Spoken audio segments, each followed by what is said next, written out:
Assalamualaikum warahmatullahi wabarakatuh.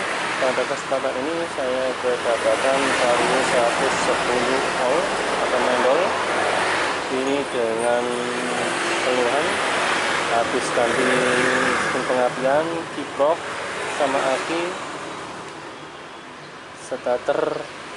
di starter itu malah tidak mau hidup katanya sang pemilik. Ini pada waktu itu mogok di jalan.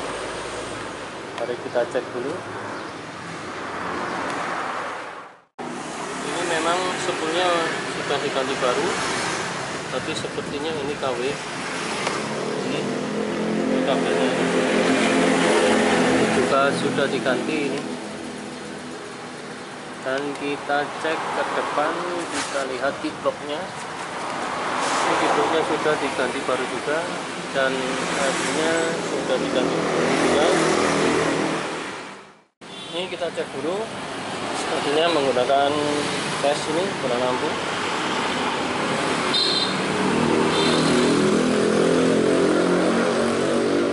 Ini apinya hidup. Kita cek menggunakan voltmeter. Kita menggunakan voltmeter ini. Berapa volt ini nanti apinya?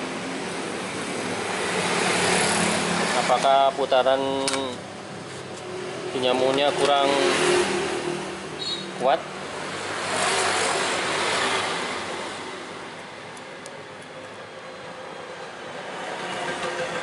Kita coba dulu, kita cek. Ada di 13 volt ya. Ini ada di 13 volt. Kita coba, kita starter, turunnya di angka berapa nih? Masih 11 volt, penurunannya masih 11 volt, jadi kita anggap aki ini masih dalam keadaan normal. Setelah itu kita lanjut menuju ke pulser.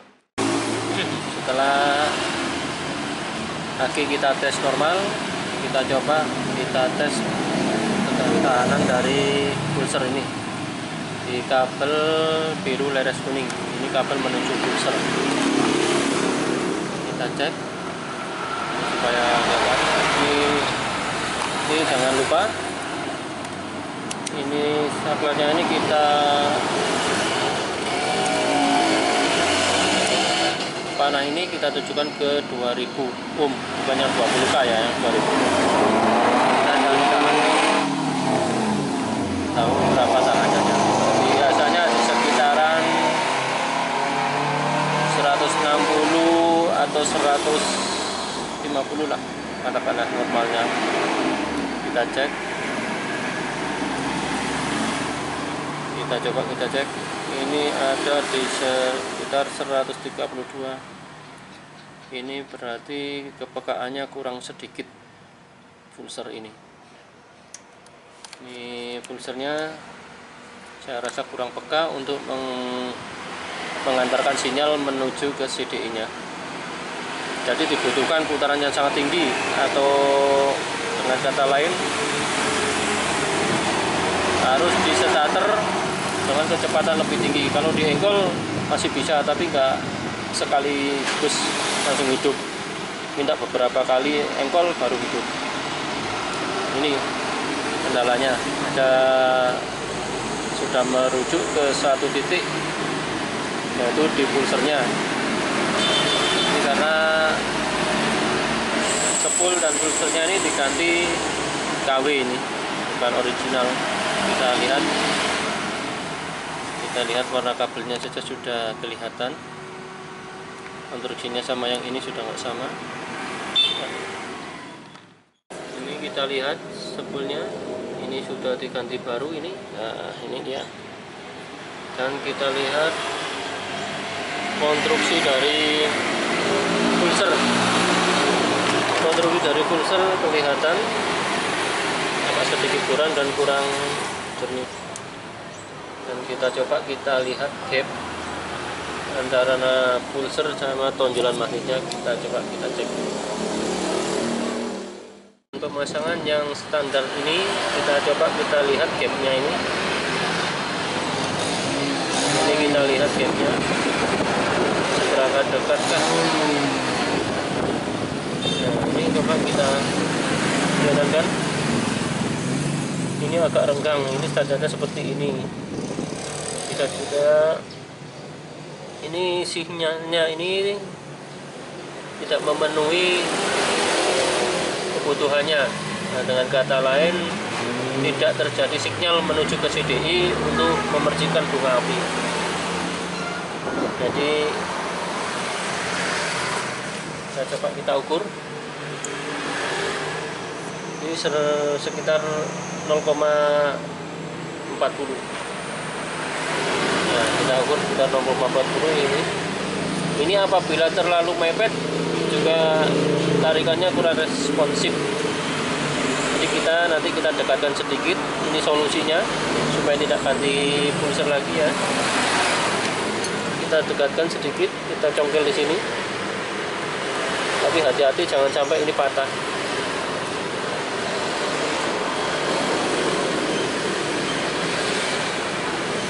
Kita ukur sampai ukuran 0,30 aja sudah cukup.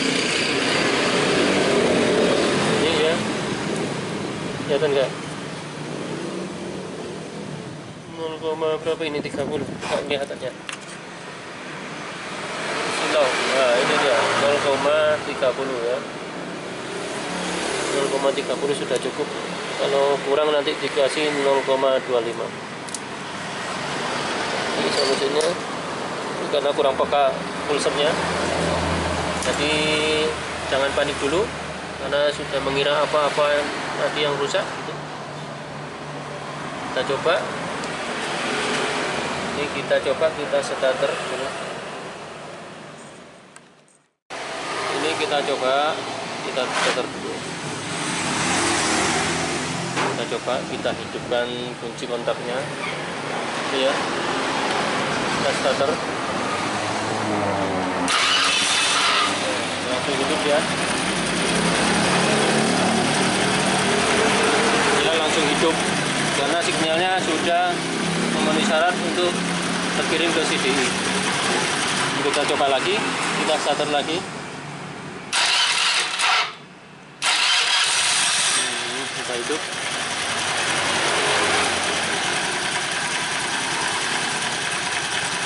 Setelah itu coba kita engkol. Kalau tadi bisa 3-4 kali engkol harus.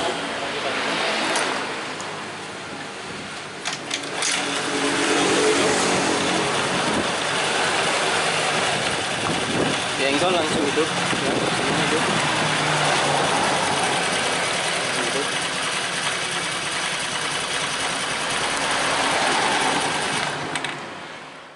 Setelah hidup kita coba cek pengisiannya apakah normal.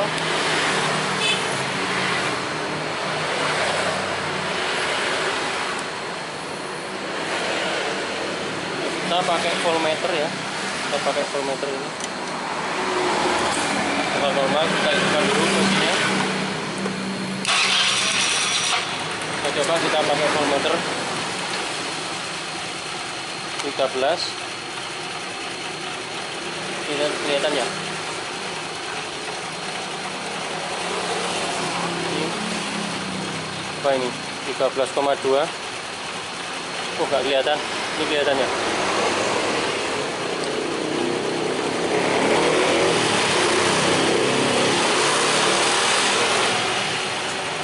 Misalnya masih normal 13,2.